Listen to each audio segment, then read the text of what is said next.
Hi, good afternoon. It's me again. For this afternoon video po, magluluto po ako ng Bisaya na utan. Bale, eto yung panahog ko, prito na isda. Siguro mga 3 days na itong sa amin, sayang din naman kasi. Tapos ito yung hinanda ko na bawang sibuyas. Konting bawang, konting sibuyas kasi nga naubusan kami. Tapos ito yung mga sari-sari. Nabili lang namin to sa sa market. Tapos meron, this time po kulo na ang pinapainit kong tubig. Sabay-sabay ko na itong ibuhos para maglasa. Muna natin yung mag-amoy yung mga sangkap nilalagay ko. Ito nga pala yung additional ingredients ko. Malunggay mula sa likod ng bahay namin. Kamuti tops, ito siya. Ito yung kamuti tops, pinagsama ko na siya, pati yung alugbati. Mula lang din sa likod ng bahay namin. O, diba? Kahit pa paano nakatipid-tipid. Actually, madami talaga tong green na to. Kung isipin nyo, yung steamer ng rice cooker.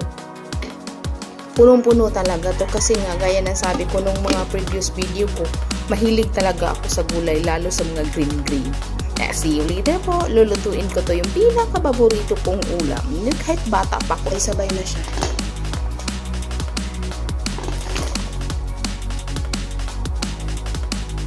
Yan na siya. Antayin lang muna natin lumambot. Ayan. Pwede na to. Lumambot na ang ating mga gulay. Ito siya. Nailagay ko na pala yung ating mga dahon-dahon. Ayan na siya. Ayan na siya. Mamaya konti yung malunggay naman.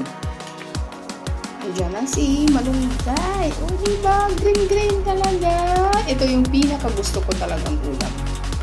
Luto na ang Bisaya na utan ko. O, diba? Hindi ko alam kung anong tawag dito sa ibang lugar. Basta sa amin, utan Bisaya ang tawag dito sa amin. O, diba? Amoy pa lang. As in, nakakatakam talaga. Anyway, salamat sa panonood. God bless. Kain tayo. Ito siya, o. Ito na ang aking Bisaya na utan. O, diba? Kahit pa paano, kakaon ako ng sobrang presko na ng gustong-gusto kong pagkain. Anyway, salamat sa panonood. Kain tayo!